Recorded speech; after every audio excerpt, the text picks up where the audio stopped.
ஓம்களுக்கு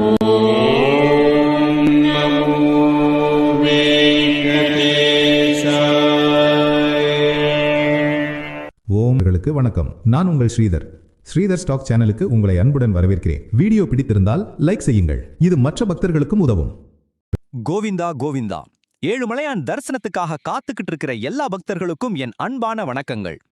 வாங்க, இன்னைக்கு நாம திருமலை சம்பந்தமான சில முக்கியமான அப்டேட்ஸை பார்க்கலாம். குறிப்பா வரப்போற உகாதி பண்டிகைக்காக என்னென்ன ஏற்பாடுகள் நடக்குது, அதையொட்டி மார்ச் 17ஆம் தேதி நடக்க போற கோவில் ஆழ்வார் திருமஞ்சனம்னா என்ன, அப்புறம் எந்தெந்த தரிசனங்கள் எல்லாம் ரத்து செய்யப்பட்டிருக்குங்கிற முழு விவரத்தையும் தெரிஞ்சுக்கலாம். நீங்க திருமலைக்கு வர்றதா இருந்தா இந்த தகவல்கள் உங்களுக்கு ரொம்பவே உதவியா இருக்கும். சரி, முதல்ல நாம இன்னைக்கு திருமலையில தரிசன நிலவரம் எப்படி இருக்குன்னு பாத்திரலாம். அதாவது இன்னைக்கு தேதி மார்ச் 9, 2026. இப்ப கூட்டம் எப்படி இருக்கு, எவ்வளவு நேரம் ஆகுதுன்னு தெரிஞ்சுக்கிட்டா உங்க பயணத்தை திட்டமிட ரொம்ப வசதியா இருக்கும் இல்லையா? இப்போதைய நிலவரப்படி இலவச தரிசனமான சர்வ தரிசனத்துல பெருமாளை சேவிக்க வர்ற பக்தர்கள் தோராயமா ஒரு 12 மணி நேரம் காத்திருக்க வேண்டியிருக்கு.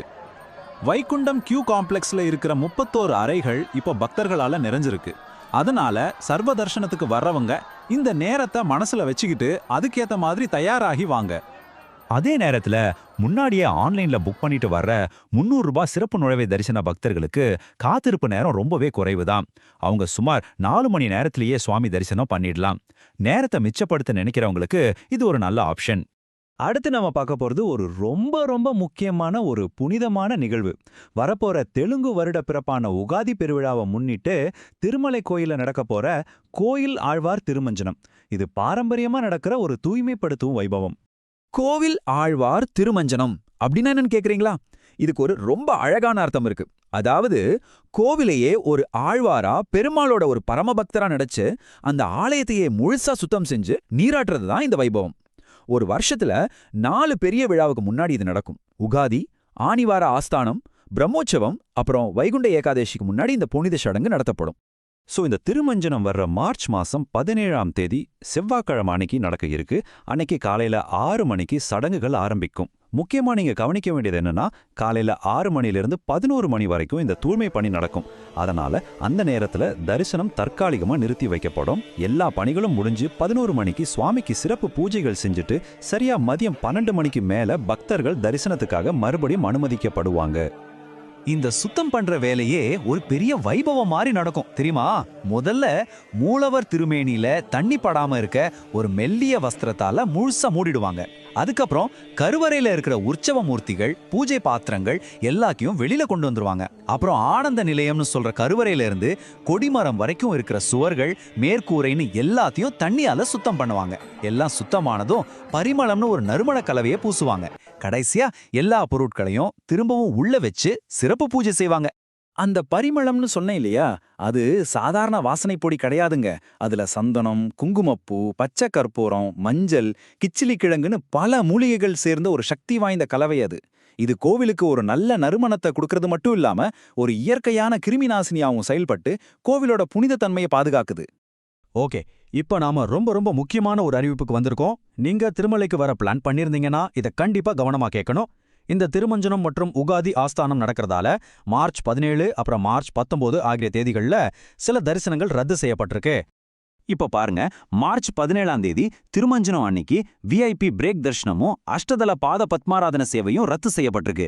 அதே மாதிரி மார்ச் 19 உகாதி அன்னைக்கு விஐபி பிரேக் தர்ஷனத்தோட சேர்த்து கல்யாண உற்சவம், ஊஞ்சல் சேவை மாதிரியான ஆர்ஜித சேவைகளும் ரத்து செய்யப்பட்டிருக்கு. ஆனா இந்த ரத்து புரோட்டோகால் விஐபிகளுக்கு பொருந்தாது. மத்தபடி பரிந்துரை கடிதங்கள் மூலமா வர்ற விஐபி தர்ஷனம் தான் ரத்து. இன்னொரு முக்கியமான விஷயம், இந்த விஐபி பிரேக் தரிசனத்துக்கான ரெக்கமெண்டேஷன் லெட்டர்ஸ் பத்தி, அதாவது மார்ச் 17ஆம் தேதி தர்சனத்துக்கான பரிந்துரை கடிதங்களை அதுக்கு முந்தின நாள், அதாவது மார்ச் 16ஆம் தேதி தேவஸ்தானம் ஏத்துக்காது. அதே மாதிரி மார்ச் 19ஆம் தேதி தர்சனத்துக்கான கடிதங்களை மார்ச் 18ஆம் தேதியே ஏத்துக்க மாட்டாங்க. இதை கண்டிப்பா மனசுல வச்சுக்கோங்க. ஆனா பக்தர்களுக்கு ஒரு நல்ல செய்தி. இந்த ரத்தெல்லாம் ஒரு பக்கம் இருந்தாலும் உகாதி அன்னைக்கு, அதாவது மார்ச் 19ஆம் தேதி பொதுவான தரிசனங்கள்ல எந்த மாற்றமும் இல்ல. 300 ரூபாய் சிறப்பு தரிசனம், எஸ்எஸ்டி டோக்கன் தரிசனம், அப்புறம் சர்வ தரிசனம் எல்லாமே வழக்கம் போல இயங்கும். அதனால சாதாரண பக்தர்கள் யாரும் கவலைப்பட தேவையில்லை.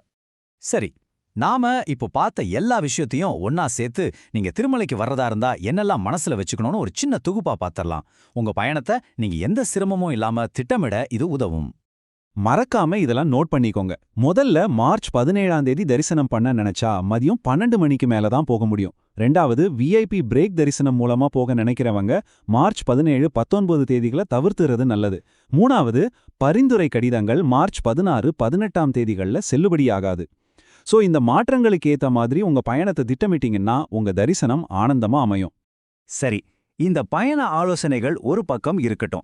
உங்களுக்கு ஒரு ஐடியா கிடைக்கிறதுக்காக நேத்து திருமலையில தரிசன நிலவரம் எப்படி இருந்துச்சுன்னு சில புள்ளி விவரங்களை பார்க்கலாம். இது நேத்து, அதாவது மார்ச் 8, 2026ஆம் தேதியோட கணக்கு. நேத்து ஒரு நாள்ல மட்டும் பாருங்க, மொத்தம் 77,879 பக்தர்கள் சுவாமி தரிசனம் பண்ணியிருக்கிறாங்க. கோவிந்தா! அதே மாதிரி பக்தர்கள் பெருமாளுக்கு செலுத்தின உண்டியல் காணிக்கை எவ்வளோ தெரியுமா? நேத்து ஒரே நாள்ல மட்டும் 4,19,00,000 ரூபாய். அப்புறம் தங்களோட நேர்த்திக் கடனை நிறைவேத்துற விதமா நேத்து மட்டும் 25,520 பக்தர்கள் தலைமுடி காணிக்கை செலுத்தியிருக்காங்க. நிச்சயமா இந்த தகவல்கள் உங்க திருமலை பயணத்துக்கு ரொம்ப உதவியா இருக்கும்னு நம்புறோம். இது மாதிரி வேற என்னென்ன விவரங்களை நீங்க தெரிஞ்சுக்க விரும்புறீங்கன்னு மறக்காம கமெண்ட்ல சொல்லுங்க. எல்லோருக்கும் அந்த ஏழுமலையானோட பரிபூரண ஆசி கிடைக்கட்டும். கோவிந்தா கோவிந்தா!